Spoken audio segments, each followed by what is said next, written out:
bad.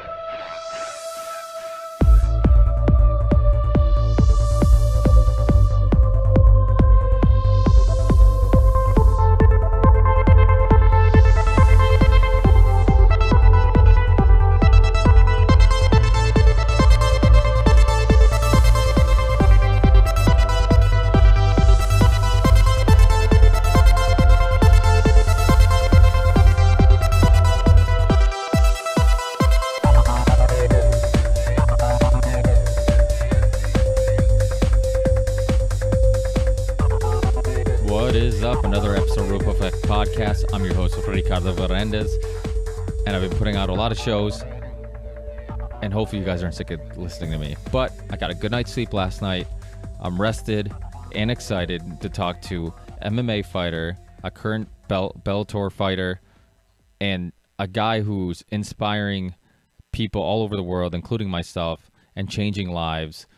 Honestly, one of the greatest human beings you'll probably ever or I'll ever have on this show, and you'll ever hear on this show, Justin Wren. I don't even know where to start.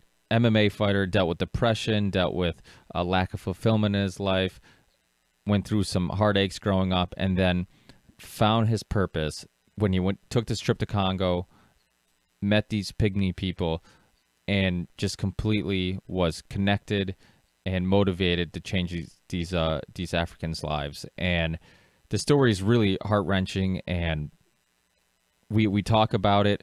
He's also been on the Joe Rogan podcast. He's been on the London Real podcast.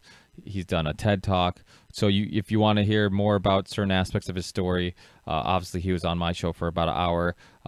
He's been on the Joe Rogan podcast a few times, and that's like a 3-hour podcast. So if you want to hear more about his journey, his story, tune into that. But it was just a really awesome podcast.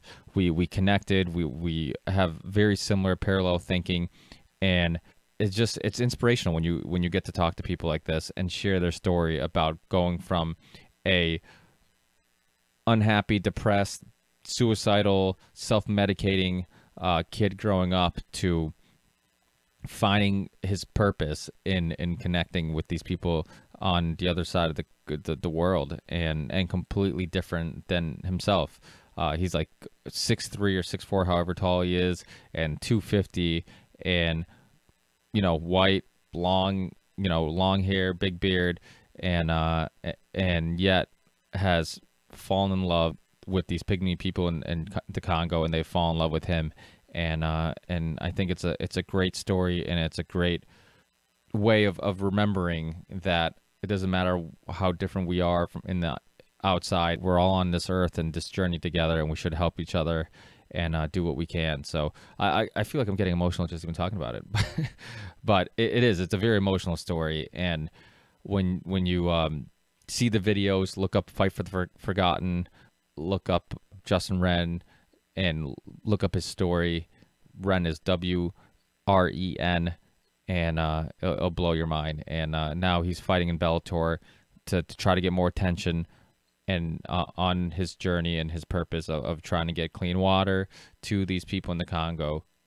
It's just awesome. It's truly a noble thing what he's doing, and I can't thank him enough for coming on, taking time out of his busy schedule to share his story, and not just share his story, but share his experience, and hopefully you guys connect with that. So thanks again, guys, for listening.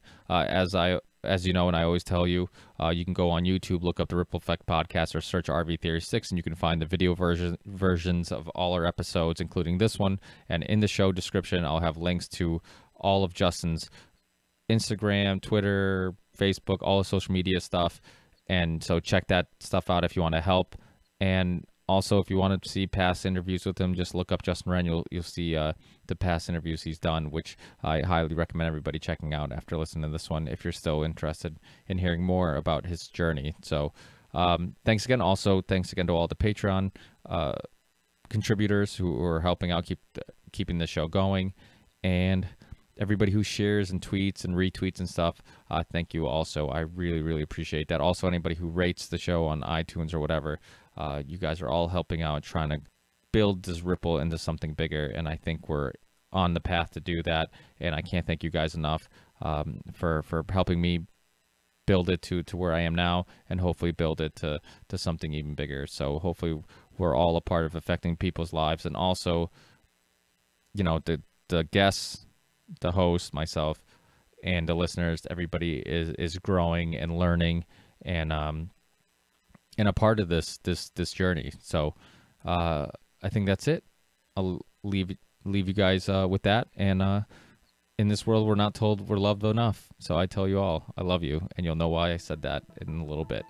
Enjoy the show. Peace.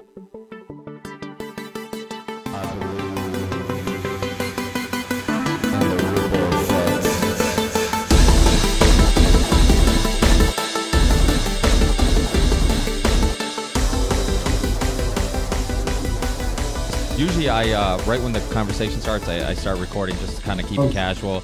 And I always have a fear of talking about something really interesting that doesn't end up being recorded. So to kind of keep the conversation flowing and casual, because really I started my podcast because, I don't know, like 4 or 5 years ago, no longer than that, because I started my podcast 4 years ago. So it must have been like 6, 7 years ago when I got obsessed with Joe Rogan's podcast. And I love the uncensored, very casual conversation. And my goal was try to capture that. And because one thing I loved was hearing two people have a conversation like they would be if they were at a pub, or if they're just hanging out, having a cigar or whatever. And you know, uncensored, it sounded like people that were friends of mine in our conversations, and that's kind of what I loved. And I love the fact that he had people like yourself who, I mean, I've had probably a lot of my guests have been people that I've been exposed to from his show, like Dennis McKenna and Douglas Ruskoff and Eddie Bravo and all these people, which you know, I'm a fan of, and really, so I hope to do the same thing, and that's why I call the show The Ripple Effect, because kind of like yourself, I was kind of unfulfilled and really felt like, okay, what am I contributing? Like, what am I giving back? Like, okay, I go to work, I do my full-time job, I come home, and then what? Like, and now I have kids. I have a 1-year-old girl and a 2.5-year-old boy. So that changes your perspective a little more too. You kind of are more motivated to try to leave the world a little better than we retrieved it. But even before that, I just felt like, well, what am I giving back? I mean, I should be doing more than just, you know, giving money and or making money and then buying shit to kind of fulfill me temporarily. And it's like one of my favorite quotes. It's a name of a Hatebreed album called "Satisfaction's the Death of Desire," and that kind of always stuck with me when I was a kid, because it was always like, yeah, I mean, desire is very temporary, you know, and when you buy material things, once you get it, that desire is gone, and then you start all over. So there has to be more, right? And there has to be something that's more fulfilling. And this goes to, you know, what you've learned throughout your journey is this community thing. And I've had Dr. Christopher Ryan on, and we talked a lot about community and how important looking at like these tribal people and these people who live in these groups where they don't have the material wealth that we have, but there's no sign of anxiety or depression, or so we have all the shit we want, but we're all, you know, messed up on pills. We're self-medicating with pills and alcohol and drugs, and I think it goes to a bigger picture and a bigger question of what's our purpose, and we get so caught up in this game of like just trying to make money, because, you know, in today's world, in our culture, like success is basically looked at. I think Graham Hancock said this. He's like, one of the problems with today's world is that we judge somebody based on what type of car they drive and not how many rides they give them with that car. And it's a very simple quote, but it does break it down pretty easily to understand that. That's a huge issue. We don't look at somebody's character. We don't look at, but you meet somebody who has money and you're like, oh, I want to meet this guy, or oh, I want to be introduced to this guy, and I mean, look at Donald Trump, for example, before he became president. Like, there was rappers and stuff who used to sing about him in songs because it was like a big deal. Like, oh, I want to be as rich as him. We looked up to him, but he's a jerk. It's like, we shouldn't look up to him. We should look up to people like you. People like you who are true heroes and really doing something to change the world for the better. Somebody who's just, it's greed. I mean, it's addiction to money. It's just wanting more and never having enough. I mean, to me, I look at that, and you've had your issues with addiction, and I always say this, and I promise, Justin, I'll give you opportunity to talk. Sometimes I go on these long rants, but I like it. I think the thing with addiction, and you tell me if you agree with me or not, but I feel like money is the one addiction that's socially acceptable. And not just socially acceptable, it's one that we almost look up to, because the most successful people are people who are addicted to money. And if you look at the symptoms, they're identical to alcohol, pills, heroin, whatever it is. It's like you never have enough. You'll burn bridges with friends and family to get more of it. You don't care about morals, and money trumps everything. And it fulfills you temporarily, and then you need more. And these people who are really successful financially, they have that problem, and they have that addiction. But yet, because we've created a culture where instead of understanding that community makes us happy, we think that material things make us happy. And a lot of it, I mean, then we can go into who's to blame for that. Is it corporations? Is it whatever, whatnot? But I think that's a huge issue. And what's your thoughts on the 1 million things I might have just thrown out there? No, when you said that one quote, it was just awesome. It reminded me of a quote. I think it's by Albert Einstein, and he said something to the effect of, try not to become a man of success, but rather become a man of value. And I just think that's a trap so many people fall in, is just wanting to be successful, and everyone praises success, whether it is financial success or it might be fame. People are, hungry and starving and striving after becoming famous and having their name out there, and they'll do anything and everything to get it. And the crazy thing is that, that's why TMZ, right, exists, and all these other places. And it's funny, I've actually been on TMZ. It was a viral video that happened, and I did a live interview, and it was funny. I was in the midst of, I was right after Lindsay Lohan, and I was right before Honey Boo Boo. So I was in really great company, I guess. But no, it's funny what people put on a pedestal and what they'll put up with if somebody is famous or successful or has money. Those kind of people can get away with pretty much anything and everything. Not really, but they get put up on a pedestal where they do get away with so much more than the average person would. And we make excuses. And I'm not trying to single anyone out, but it becomes a sort of god or idol or something that we just, an addiction, like you said, an addiction whether they're addicted to making money or they're addicted to getting Facebook likes or press or, being the next hot TMZ story or whatever it is. So I think it goes hand in hand with those two, money and fame. Yeah, no, I completely agree. I think, like you were saying, success, I think we need to redefine success. Unfortunately, like I was saying, like today's culture, we define success by how much zeros you have on your bank account, Mm-hmm. and instead of looking or how many zeros after your followers, right? Yeah, no, yeah, and I think when people, and I think we can learn a lot from kids, and we can learn a lot from children, and also learn a lot from these people who do live without all the material things we have, but yet are happy. And you look at our ancestors, for a long time, that's how we lived. It was community. It was, I was actually born in Portugal. I came here when I was young, but my parents were born in a house with like no running water. And, that's where I was born until we came to America.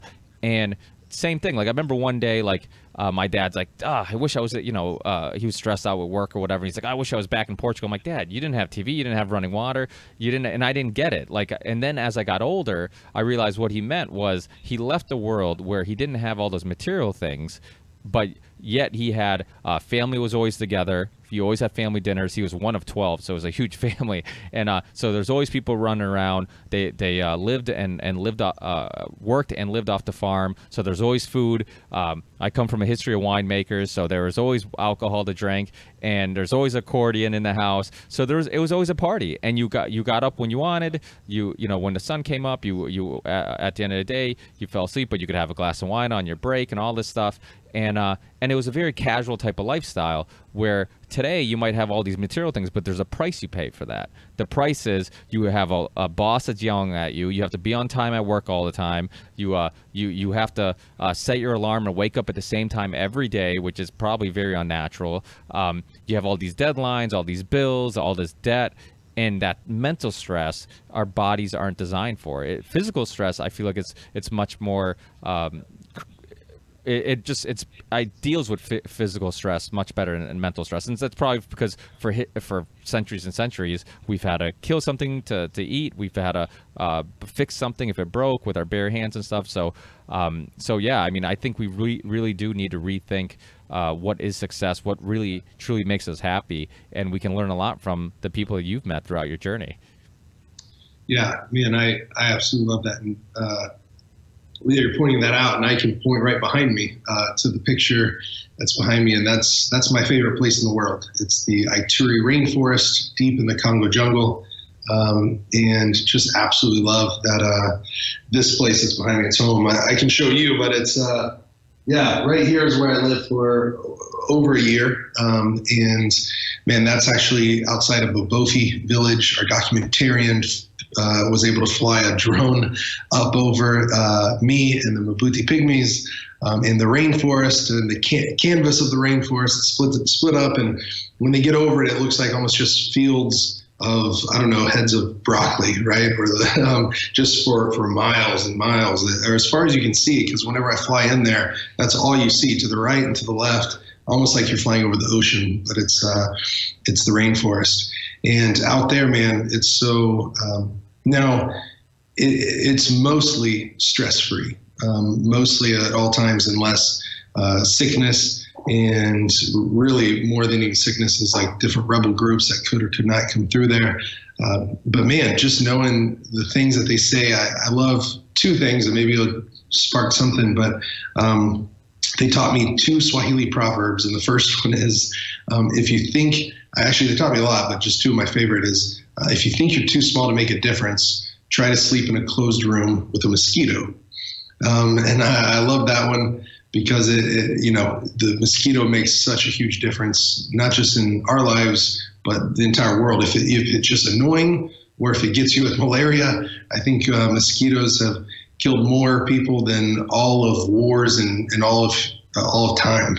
Basically, mosquitoes have trumped that, and so they can make a huge difference. And so, how much more of a difference can each one of our individual lives make on the world, making each other's lives? Whether it's one life, this is the thing: we don't have to change the world. We just change one life at a time. We change the world for one person at a time, and then as we do that, it just spreads, and goodness and light and change and transformation and empowerment. It just starts to become infectious or contagious. And I just love thinking of that quote. It's kind of a cheeky quote, but I love it. And then the other one is it says, it says, what is it, Olson? If you want to go fast, go alone. But if you want to go far, go together. And my team and the pygmies, the Mabuti pygmies, they just modeled that out in front of me. Like, they don't do things. I mean, if you want to do it quickly, you might, get on a motorcycle, get out of the rainforest, or go on a hike, or, you can do stuff quick alone. But if it's of something of value, if it means something, if it matters, it's going to take time, and it's going to take each other. We need each other. That's a constant thing that they say. We need each other.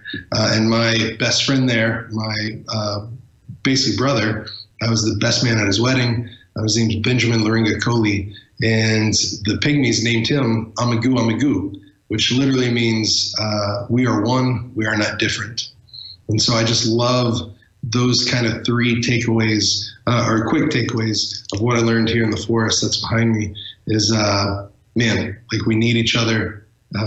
We can make a difference, and we're all one.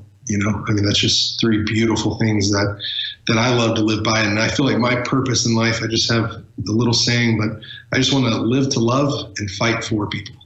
Like, that's what I want to do. Live to love and fight for people.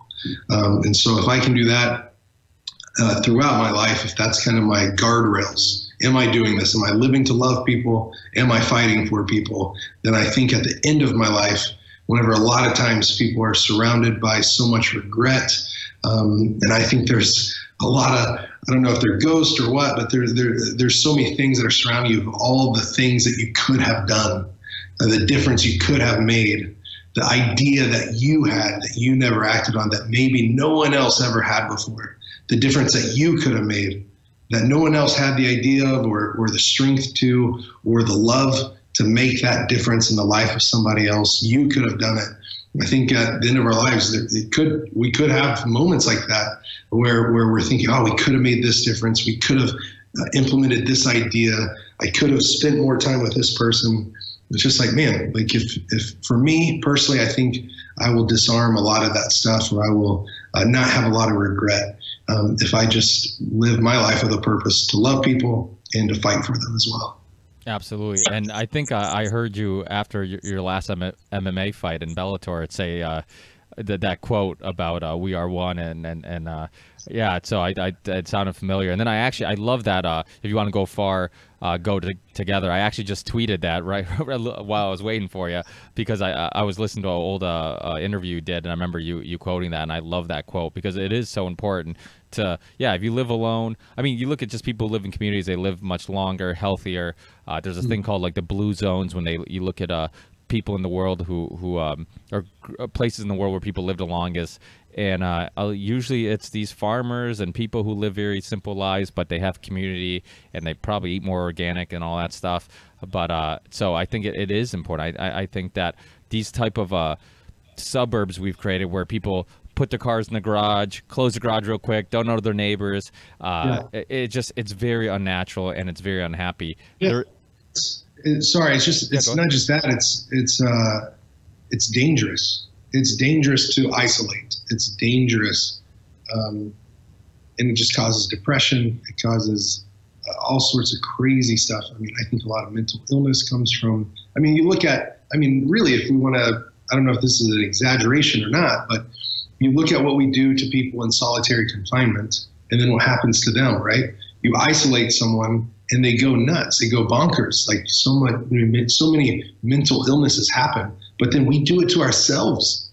If we want to throw our own pity party, anything like that, we go away, we lock ourselves up, we go through a brutal divorce. You know, one person gets the house and they stay there all alone and sulk, while the other guy or whoever moves out, gets an apartment, one bedroom or whatever, and now they're all alone. Now in their greatest time of need, you know, or at least one of the greatest times of need in their life, now they're all alone and they're able to isolate and just entertain themselves with their iPhone or Netflix and just binge watch things instead of be surrounded by people who can listen and who can love them and who can help them through it. You know, there's a real thing we need to do about looking at some of our problems instead of running away from them. You know, embrace them and say, how do we work on ourselves, develop ourselves? How do we get through this problem? What's the solution? And a lot of times we can't come up with that all on our own. I think there's a difference between, I don't know what it would be, but isolation and solitude. You know what I mean? Like solitude is something that we can intentionally create for ourselves, a time of rest, a time of peace, a time of reflection. And those are a time of vacation. And it might be a staycation. You know, you don't have to go somewhere. But I know most of the times for me, a time of solitude is best in nature or on a trip somewhere, some beautiful island or city or mountain, you know, being able to go get alone. But to isolate, that's whenever it's dangerous. I mean, I just think about the pygmies and how in their relationships, living in a community of 85 to 135 people, sometimes 300, but these small clusters of huts, you know, deep in the rainforest. Whenever they need somebody, everybody knows it. Even if they want to go into their hut and just be away from everyone, you can only stay away from everyone for so much time, because one, it's a hut that's only about 4 to 5 foot tall. That's the roof of it. It's twigs and leaves. It's the dirt. You know, they sleep on the dirt. The fire is their blanket. I've never met a Mabuti pygmy that owned a blanket to cover themselves with. So what I mean by that is if somebody gets in an argument, it might seem nosy. It might seem, like it's not overbearing, but crossing different boundaries and people's personal space. But if there's a husband and wife that are arguing, the whole village is going to hear it, or at least their neighbors are, or a lot of people are. But it's actually kind of good because they can come alongside them and say, hey, how about we find a resolution for this? Hey, how about you not give up on your marriage or your kids or everything else? And it truly takes a tribe. It takes a village. And so they also say, and I'm sure it might be something well known, but they say it even there, it takes a village to eat an elephant. And how do you eat an elephant? Bite by bite, right? It takes one bite at a time. It can look like something huge, but just bite by bite or step by step or inch by inch, we will get through this, And so it's just awesome when there's a chief and elders and just so much input. And I think culturally here, we go to a lot of conferences and we might go to a place of worship, or we might go to a school and we sit in these rows, right? These universities, you sit in a row and there's one guy or one person speaking to an entire group. And I just don't think that's how life is intended to be, where one person has their eyes on many, or many people have their eyes on one person. Life is done in circles, man. Life's done in community. That's how it's intended. And so we need to have discussion. We need to have an open forum to be able to, there might be times of intentional learning, but those should be short bursts. I really feel for even myself, how I grew up in school, but with the kids here, and I looked at this, a couple different documentaries. Morgan Spurlock did one in Finland and their education system. And I think it was Michael Moore, which was Where to Invade Next. And I thought it was just going to be bashing the States, but really it was just going around to different cultures and saying, what do we need to implement here? Where can we invade and bring some of the great aspects of their culture and bring that into ours, because we've lost our culture. And so I just was like, wow, that's powerful, showing Finland in the way they educate. The teacher is the highest paid, one of the highest paid jobs in all of Finland is being a teacher. It's a harder position to get than a doctor. You need more education, you need more qualifications. And the people of Finland changed this probably like 20 years ago, but they were actually underneath us on the ranking systems and underneath a lot of different countries. But they decided to change and say, you know what, our teachers are educating our future generations, our future president, our future doctors, our future everything are coming from our schools. So they should be one of the highest paid, groups of people or jobs in our country. And I just love it because you see these teachers that are having discussions with the students and sitting in circles, and the students only come in for maybe 4 hours a day. And one of those hours is lunch. And they literally have a 3 to 5 course meal where there's a chef that prepares the meals for them, and they are served. The students don't go up to a lunch line. They sit down at a table, and there's literally like almost waiters and waitresses that are serving the kids. I mean, these are elementary and middle school kids, and they're eating healthy fruits and vegetables, and they show pictures of what kids eat here stateside for lunch, and the pizzas and the chicken nuggets and everything else. And you see these kids on camera saying, what is that? Is that food? People are eating that? Why would they serve those to the children? They showed it to the chef, and the chef literally started to tear up, like, oh my gosh, I'm so sad for those children. That's what they have to eat. And so it's just so nuts thinking like, all this stuff that we've incorporated into our culture a lot of times is just to make stuff quicker and to make more money. And it's like, man, like we need to invest in ourselves. We need to invest into community. We need to invest into each other, and we need each other. And so how do we live a life where we aren't so independent?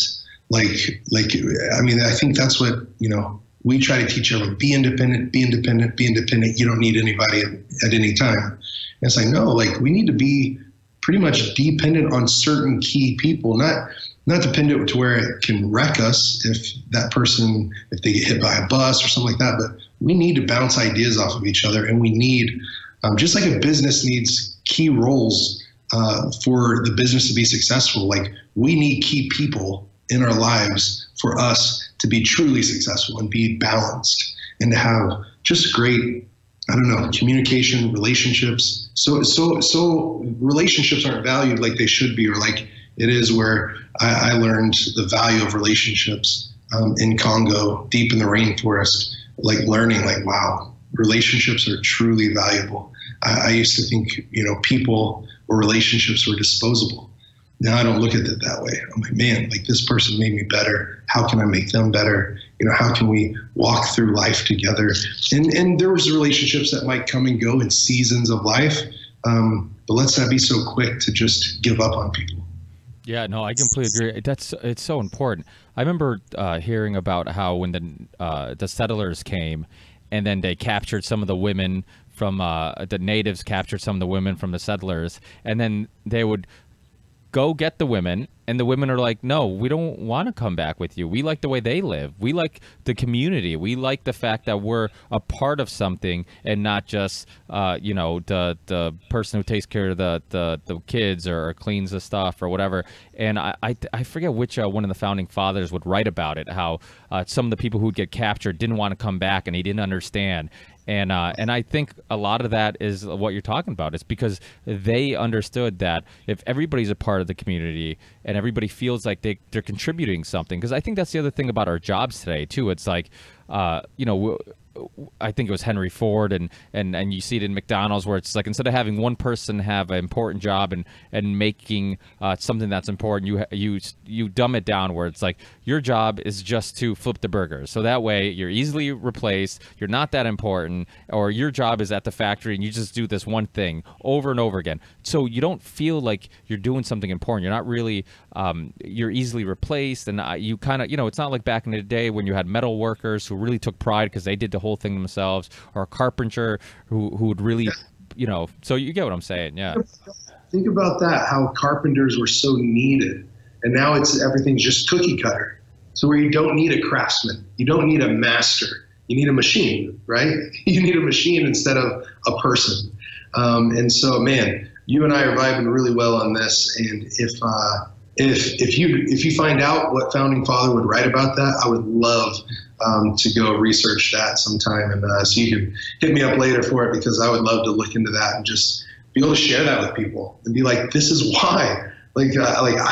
I personally get it, because I know that it was really hard for me to come back stateside. I was thinking I was gonna, live there full time, and I might end up doing that one day, just going back and getting lost in the forest. But really, it's something that I found to be so valuable to me in my life, and I really felt part of something. Like I was contributing there, and I get to contribute now through having opportunities like this on your podcast, on this platform that's just amazing. Thank you to the Ripple Effect community that supports you, man, because it allows me to give a voice to the Mabuti Pygmies who, the chief, I remember him coming up to me and saying, hey, everyone else calls us the forest people, and we love that. We are the forest people. This is our home, but we could also call ourselves the forgotten.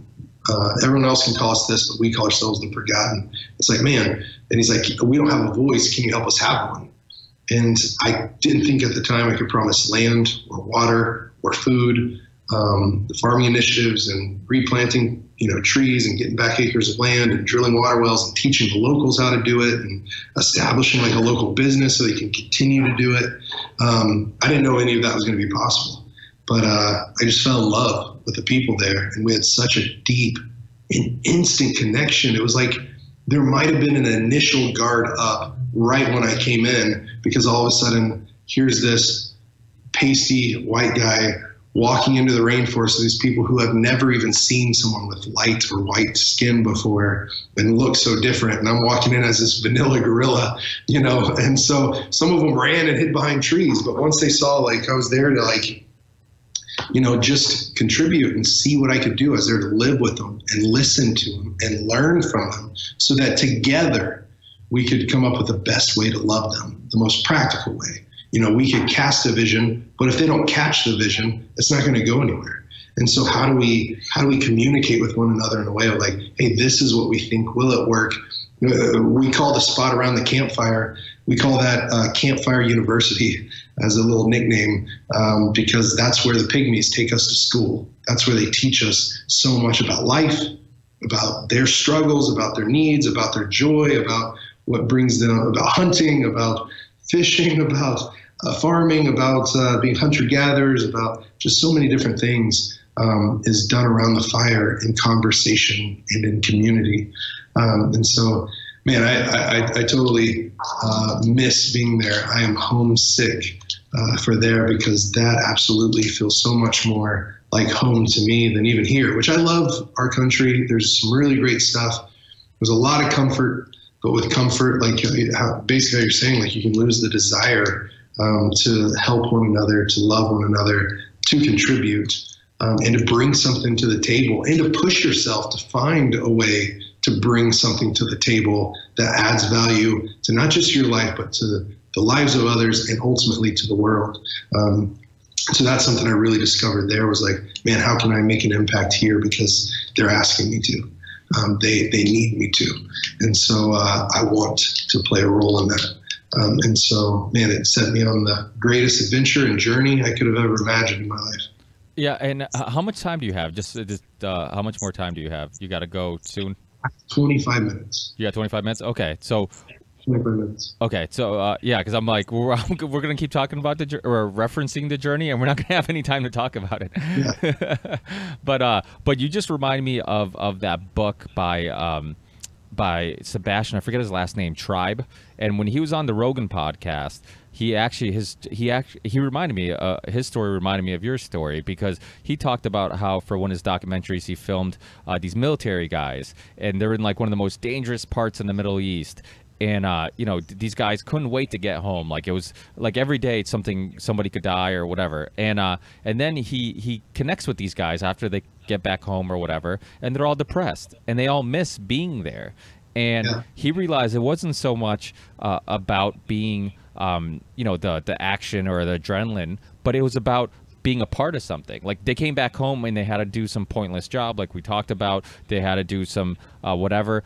And when they were there, they were part of a brotherhood, a group, a tribe. And so he wrote this book about how important it was to be a part of this tribe. And this guy, I think he's a pretty wealthy filmmaker and author, but he lives in like some small community in New York where an apartment, and he sold his big house because he was happier there. He was happier knowing his neighbors and being around people and all that stuff. So it reminds me of your story. Yeah, well, that just real quick, that reminds me of two things, which might sound funny bringing them up together, but two people, Jocko Willink and Keanu Reeves. Keanu Reeves, he still rides the subway, and he's given away so much. The vast majority, I think 90% or more of the money he's made from acting, he's given it away. He's like, man, I've made enough money to live like 100 lifetimes. How much do I truly need?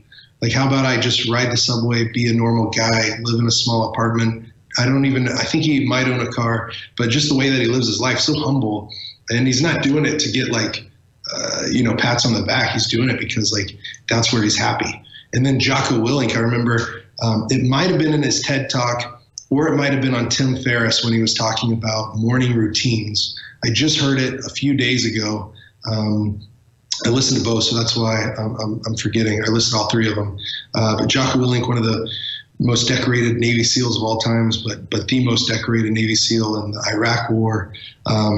He talks about how that he doesn't know he could ever get back the happiness and the joy that he had while he was in Ramadi. While he was out there leading good men that were willing to lay down their lives as a sacrifice. And that the brotherhood he had, he's like, I can come back here and try to replace it with helping people in this business or helping people here or there. But when I was there, what I was doing truly mattered, and we needed each other, and we had this brotherhood. So it's either in his TED Talk or I think it might be a clip on YouTube with Tim Ferriss and his morning routines. But he talks about that and talks about how he misses it so much, being in the middle of war, where he said war is like hell, where your job is to inflict damage. And he's like, but for us, it was different. For us, we were protecting what we believe in and our homeland and everything else. But he goes, beyond that, I was just part of something. And so I really respect Jocko Willink a lot. And as a person. I know him personally. And so great guy. And I get it, though. I get it, because what I became part of in Congo and still part of, I mean, we have a team that we were able to, and why I started up a water well drilling team, and I'm at the Water 4 headquarters right now. And I started Fight for the Forgotten, a foundation that's mission is to defend the weak, love the unloved, and to empower the voiceless. But Water 4, what we do is empower entrepreneurs in their own communities, because they're able to, instead of it being the traditional charity model, they're able to train up locals to give them jobs, be able to provide for their families, but to be able to do a job with so much purpose, to be able to knock out the water crisis in their own community, to be empowered to do that instead of disempowered by a charity that comes in and does it for them, who either assumes they can't do it for themselves, or wants the credit, or doesn't train any locals, or doesn't give them an option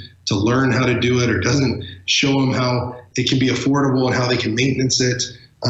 So what we believe is just opportunity is greater than charity. That charity can be great, but it has to be reserved for certain circumstances, and just opportunity is always better across the board. You know, maybe in times of natural disaster, charity, we need each other. Times of war or famine, we need each other.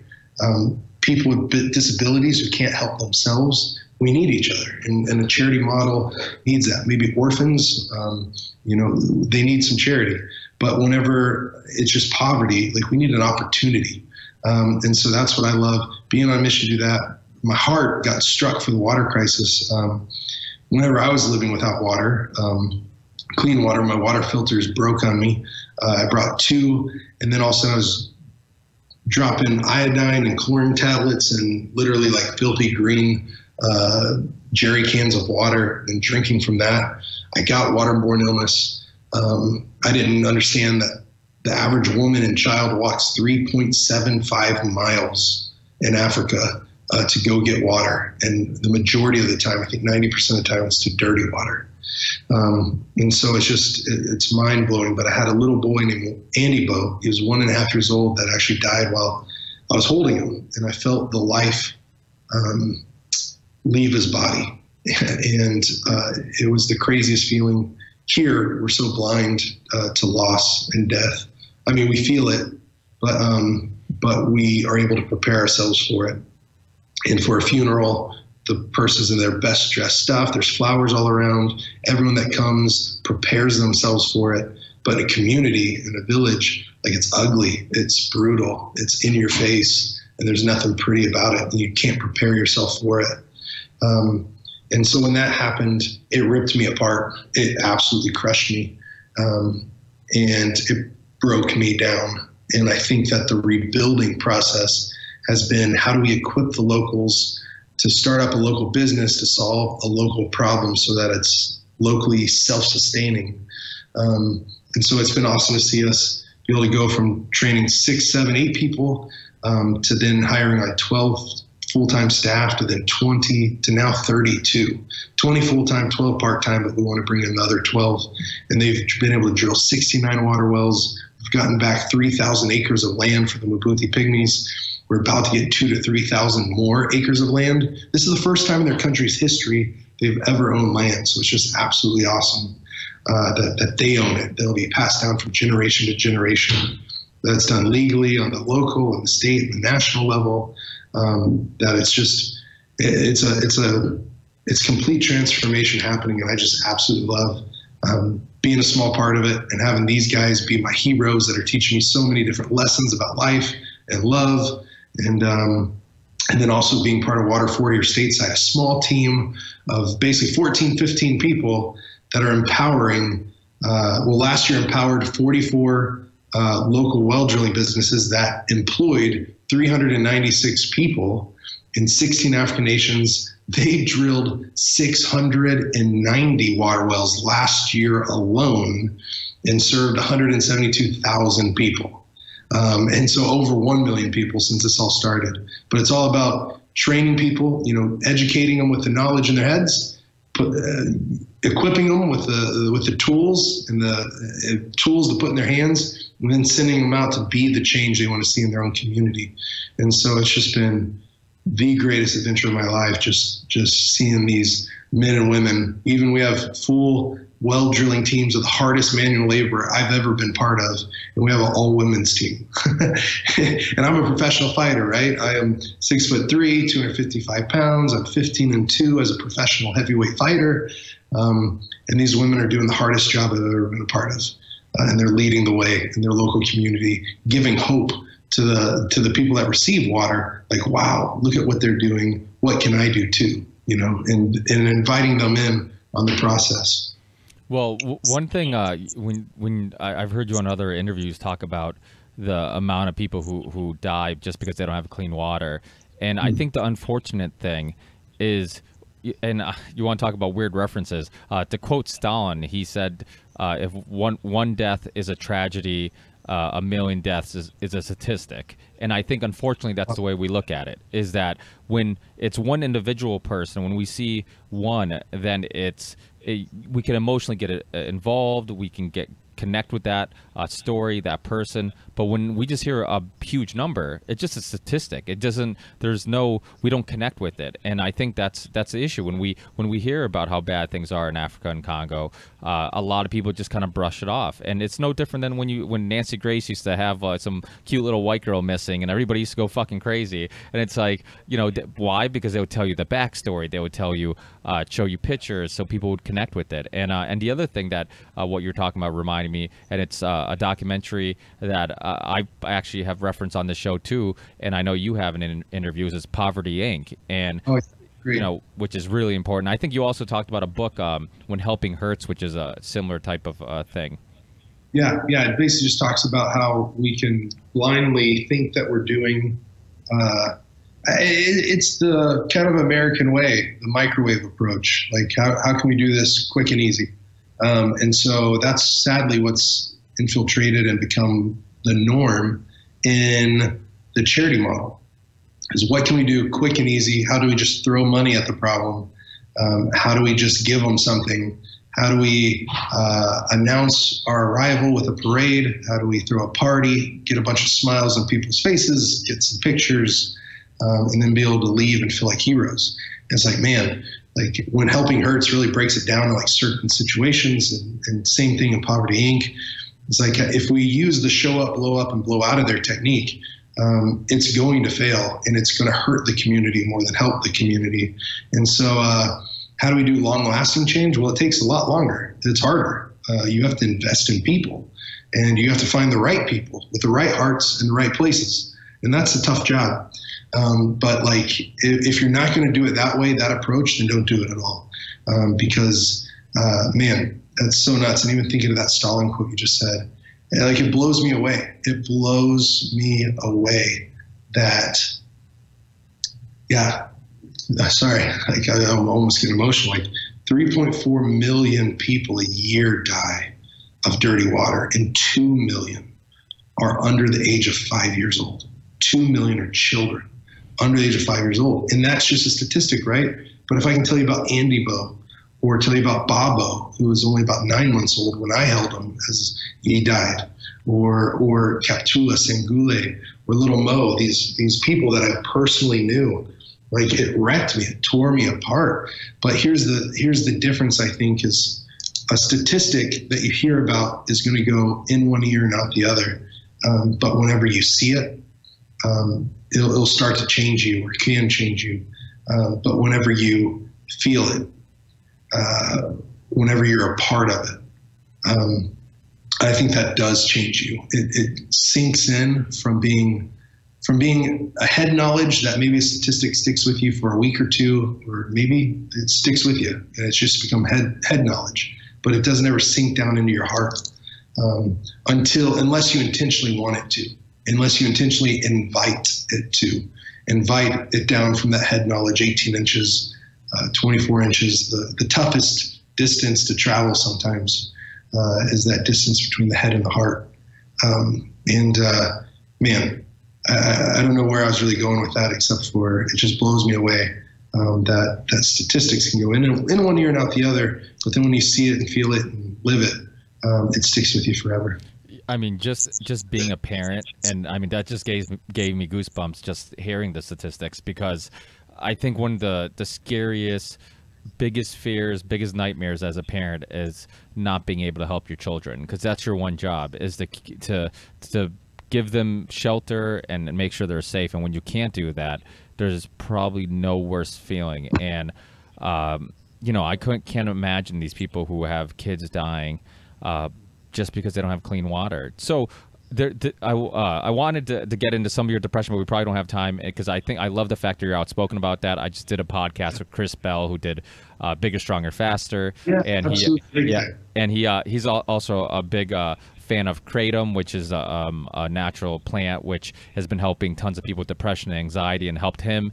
So I had him on to talk about that.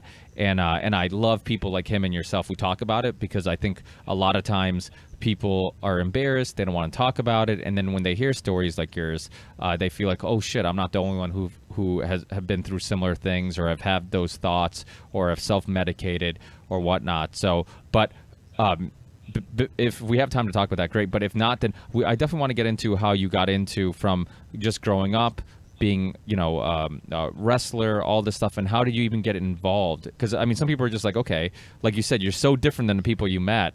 How did that happen? How did that connection happen? How did you end up in the Congos, meeting these people who you both have changed each other's lives forever? Yeah, well, man, there's a lot to break down there. But one, I probably need to go watch that Mark Bell podcast and see what Kratom's about, because I haven't really heard much at all on it. So I'm gonna go check that out. I'll send it to you. You could either listen to mine, or you could listen to Rogan's, because he was actually on Rogan's for the similar reason, just talking about it. And that's what I love about the show. I get to share something like his story or your story. And I actually had my sister-in-law who's on the show and dealt with depression and anxiety, and has a history of addiction in her family. And Kratom has been a lifesaver for her. So it's okay. Well, I'm going to do some research on it for sure. I'll watch this podcast, and maybe Joe's too. Can't go wrong either way. So, thanks. So just double up, and then yeah. So, but bro. Yeah, so I guess my depression started when I was young. My first day of school at a new school, went to a private school and didn't click, and my parents moved. And in third grade, I got into my first fight, but I didn't punch back. I was only being punched by several kids. One kid in particular, but then a couple other jumped in, and that was just third grade. It seems nuts that can happen then. But yeah, so I became very timid. I had a speech, and I guess impediment, but I had a speech therapist because I couldn't say certain words, and I had a little bit of a stutter. But really, the big thing was, like, I couldn't say fish. I would say, as hard as I tried, it would be fush. You know, fush. No matter how hard I tried, it'd be fush instead of fish. And so it made me quiet. It made me timid, and it also made me a target. And then the bullying just continued. It got really bad. Don't have a lot of time to go into that, but just invited to parties that I thought were a costume party that really wasn't. I was the only one that dressed up, and got crushed by my middle school crush, and was told at that party, this is at 13 years old, when I afterwards was clinically diagnosed with depression. But I was told, I can't believe you thought you were good enough to come in here. That was my middle school crush. Next to her, the guy said, you're worthless. So I felt worthless. And then my notorious middle school bully also shared the same name as me. He said, you should just kill yourself. And so when you're 13 and you're already gone through, probably 5 full years of bullying, sitting at the lunch table, being pelted in the back of the head with chocolate milk spitwads or fist, you just learn to think, why am I different? Why do people not like me? I shouldn't like me. Why, if they hate me, I should hate me. And so it was really, really tough. I found a little bit of an outlet with wrestling, it numbed me to it for a while, except for the first year or two, because I was the only wrestler at my high school. And so then we didn't even have a wrestling program, so it was called faggot all the time, and why are you like touching on all these boys, and just different stuff. Had my nipples twisted, fat grabbed, always in front of the girls mostly, and especially girls. If I had a crush on them, it seemed like it always happened in front of that one, you know. And then, I found wrestling and it was my escape. No one at my school did it. Then I transferred schools, had 2 Olympic gold medalists as my high school coaches. They started mentoring me. They made me into a 10-time state champion, a 5-time All-American, a 2-time national champion. Out of high school, I was one of 2 guys transferring. Instead of the university, I went straight to the Olympic Training Center. I traveled internationally wrestling. But just like what you were talking about earlier, it not fulfilling you, my childhood dream became a reality because at 19 years old, I wanted to be, at 13 years old, I wanted to be an MMA fighter. When I was going through the bullying and I found MMA, I was like, I bet those guys don't get bullied. Like that was the thought I had. And then the second one was, once I started watching it, I was like, wow, I love the human chess match of this. What initially drew me to the sport that I still compete in is I bet those guys don't get bullied. And so at 19 years old, I had my professional debut. At 21, I got accepted onto the Ultimate Fighter TV show. I was one of only like 3 or 4 guys that didn't have to try out, while there was over like 1,000, I think probably like 2,000 people trying out for the show. They were all professional athletes. And I was one of like a handful. And I was the youngest guy selected on the show. It's the youngest guy on at the biggest height of the career or platform, the pinnacle of the sport, and just got crushed, man, because it didn't fulfill me. And what did fulfill me was at 23 years old, well, this didn't fulfill me, but at 23 years old, through addiction and depression surfacing back up, I missed my best friend's wedding, not just being there, but being his best man. And I found that out through a voicemail after going on an 8-week binge where I was literally a missing person. My best friend didn't know where I was. My parents didn't know where I was. You're lucky to be alive. What's that? Lucky to be alive. I know, man. I was hitchhiking from drug house to drug house. And that voicemail scared me sober. And I hitchhiked back to Denver. I didn't even know where my car was. It took me like a week or so to find my car. A week after, I was missing for like 8 weeks. So I don't know when my car ended up in that place. But anyways, after that, once I sobered up, once me personally, I don't push this on anyone, but once I found my personal faith, just a relationship with God, like it gave me something to live for. And I felt like all it was to love people, just love people. and life will be different. And so that's the journey. I heard a quote that said, I think it was Aristotle, and it said, no matter how, no act of kindness, no matter how small, ever goes wasted. And that started me on a journey of volunteering, from a children's hospital to a drug rehab, to, after I was sober for a bit, to a homeless shelter, to at-risk youth, to just doing all this different stuff until, so it's way too long to get into, but the story of, and it seems like this, you would be open to hearing this, but I actually had a literal vision of myself in the forest, and ended up there 3.5 weeks later, and 100% of the vision came true. And discovered my second family there, and just decided like, hey, these like people are worth fighting for. But the Pygmies now have adopted me as family. They literally named me Efeosa at first. Efeosa means, and that's the one that's most important to me, that means the man who loves us. And I take that, I just love them, and we're in a relationship and we're family. Other people might not get that, but it's a heart knowledge to both sides that we truly are family, even though we look so different. But then everyone else calls me Mawukimang Bo, and that means the big pygmy. And so the average height for the pygmies is only 4'7", and me being a 6'3" vanilla gorilla, they call me the big pygmy. And so it's just been, man, life is worth living. And I think if we can just live to love, it's only natural that we will love the life that we get to live, this one life that we get to live. And so let's have our priorities straight. Let's not just live our life to love our life and to get, and to push everyone else out. This is my life, and I got to be selfish, and I got to get what I can get. And why am I not loving my life? And why am I not happy? It's like, why am I struggling with this? Why am I struggling with that? I think Tony Robbins has an incredible quote, and I might slaughter it, but I'm going to try. but it says the reason you're suffering is because you're focused on yourself. If you just take your focus off yourself, or at least too much focus on yourself, you will alleviate so much of your mental suffering, at least the depression and everything else. And so, man, all we got to do is live to love, get our priorities straight, live to love, and then it's only natural. You're gonna, just enjoy life. And so, and how do we fight for people in the process?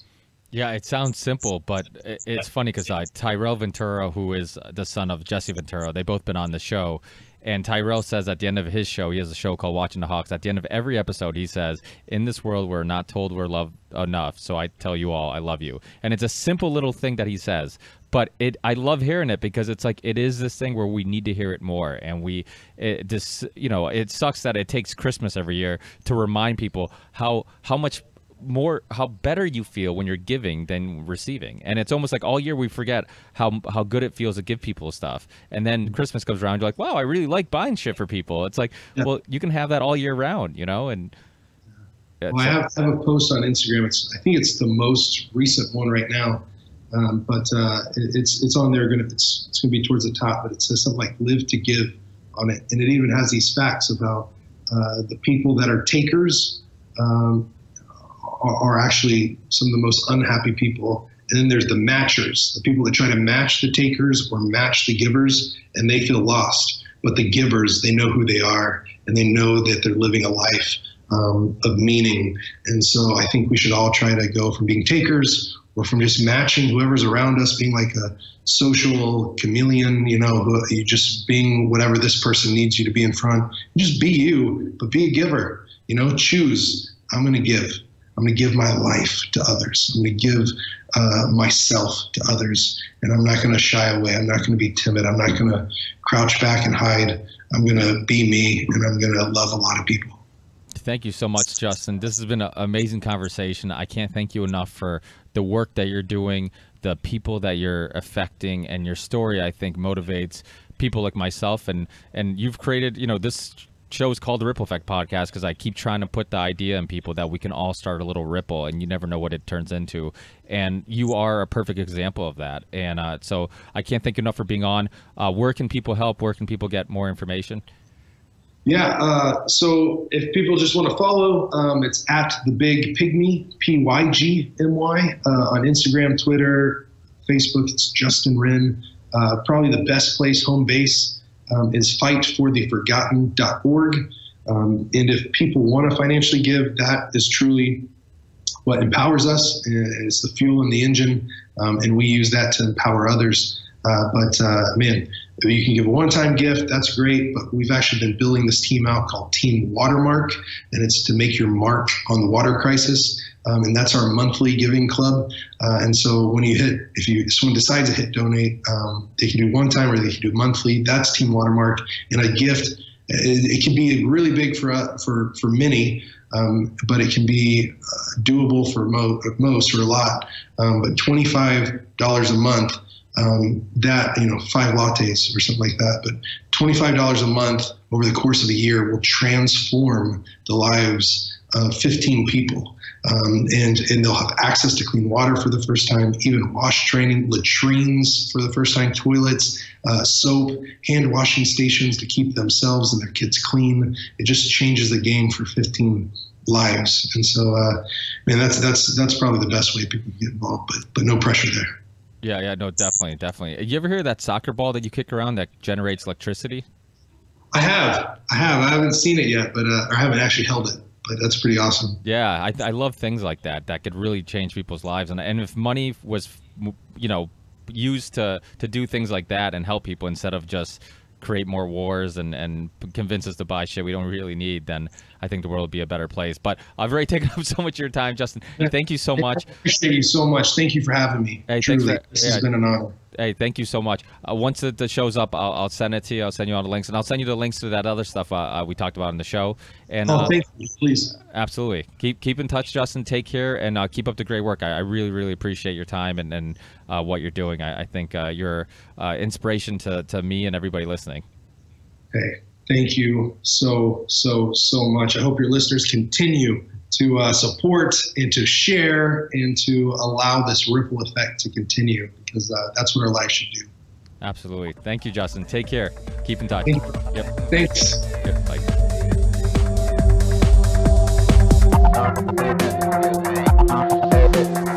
Believe in the ripple effect.